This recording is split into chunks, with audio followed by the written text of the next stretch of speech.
Hello, my legion. I wanted to review some obscure films I saw over this weekend. I get paid for Memorial Day, which is good. First one was one I saw on TCM called Deep Six with Alan Ladd. And this one, he's a Quaker, and he's in the Navy, and then he gets called upon to go to war during World War II. And the whole thing is the Quakers are pacifists, and will he be up to the challenge to actually kill the enemy if he has to? And the movie goes forward real well, and it tells the story real well, and you find out the answer towards the end. And that was a really good one. And then the next one is, I remember I was talking about how the Dollar Tree went out of business when I was in Walmart, and they had a bunch of cool double features. This is one of them. I saw it over the weekend. It's Revolt of the Zombies and Vengeance of the Zombies. Now these two pictures right there are just drawn in for, just to sell videotape, you know what I mean? And the first one is Dean Jagger, and it's during, I'll read the synopsis. It says, during World War One, a Cambodian priest helps the Allied war effort by raising zombies. The Allies want the secret of creating zombies, but when the priest refuses to divulge it, they jail him.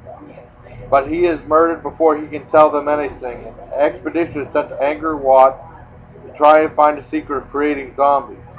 When one member of the expedition, Clifford Grayson, announced his engagement to Claire Duvall, collegiate Armand Logue is inflamed with jealousy. Logue goes out on his own and finds the secret and then raises the zombies to force Claire to come to him.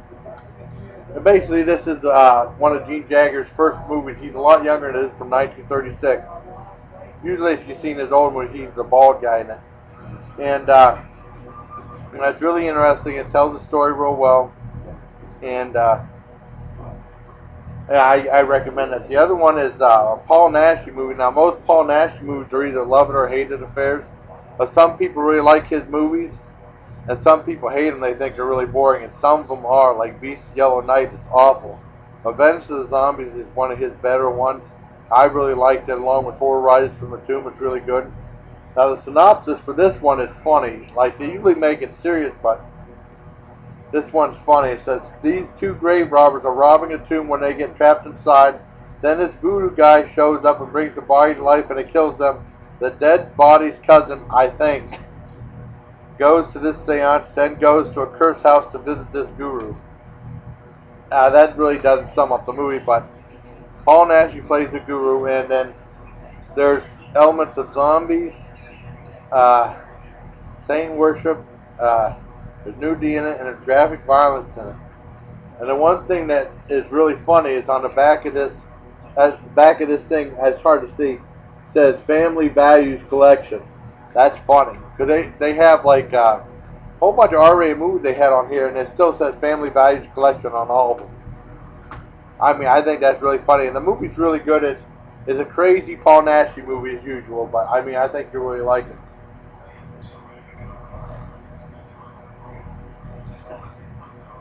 Now, these next three movies are available on demand through Time Warner Cable on channel 299 free movie pass. They're free movies you can see, and it's through their Viewtopia section. And the first one is through their documentary section. It's called These Amazing Shadows. And it's a really good documentary that Sundance Channel made. And it starts back in like the middle 80s when Ted Turner bought a bunch of movies from MGM. And then he was going to take all the black and white movies and colorize them. And there was a big outcry saying that's like vandalizing movies. And he said, they're his movies, he'll do whatever he wants with them.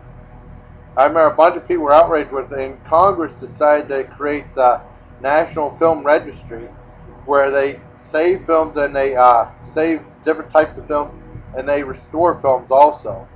And that was the birth of that. And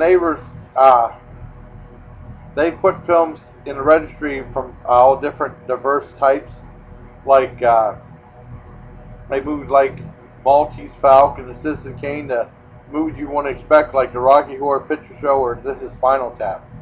And basically they show how they do film preservation, all this neat stuff. Because apparently the celluloid that the films were they're originally filmed on were real fragile or flammable.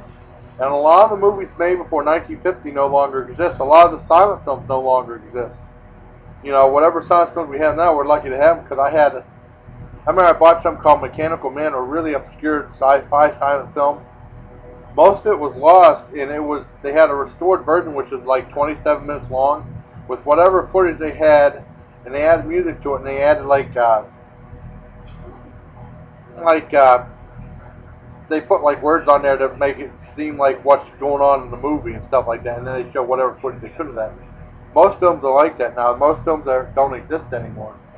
Some of the old Charlie Chan movies, the real early ones, don't exist. Either they were destroyed in fire, or whatever. A lot of the film companies just threw them out. They didn't think they said once they did their initial run, they weren't making any more money, so they just got rid of them and destroyed them. Let's see what other movie we got. We got two Charles Band movies. One is Decadent Evil 2.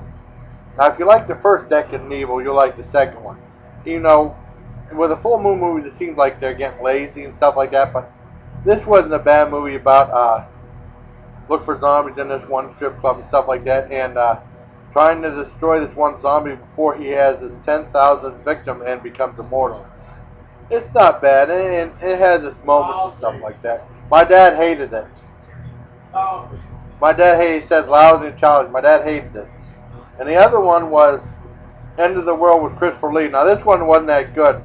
Probably the best part about it was there was, well, my dad said that, there was an old pinball machine at the beginning of the movie, like old wooden pinball machine. And I was just curious to see how much it would be worth right now, because I watched American Pickers and Pawn Stars and stuff like that. Because I remember in Fort Detrick in the club, they had an old wooden pinball machine that, then basically the theme of that was like poker and playing cards and stuff like that. And you really had to work really hard to get any points on that, but it was an old-fashioned wooden one, somewhat like this one. And basically Christopher Lee was in there, and the guy gets killed and he plays a priest, and then he goes back to his convent and finds out there's another Christopher Lee clone there. And basically what happens, well, actually nothing happens.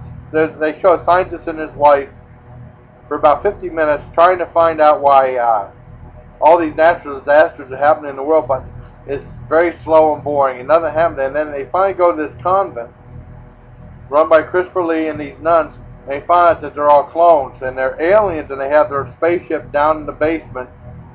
And basically what they're going to do is they're trying to eliminate Earth, because it said Earth, all the poisons of Earth is polluting their planet and stuff like that. So they had to come to the planet and create all these natural disasters and stuff like that to destroy it.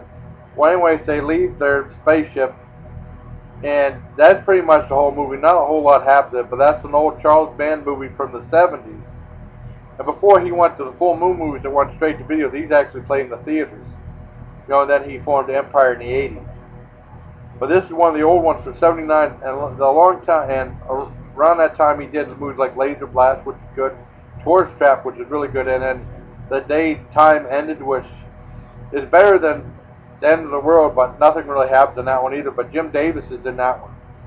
So, well, anyways, I guess that's the end of my movie reviews for this weekend, so take care, my legion. Oh, and also, this is a really good CD, Terrorize the Hordes of Zombies. Whoop. That's a different CD. So there's a CD right there, but it reflects out there because it's as dark as this cover right there, but it's a really good CD.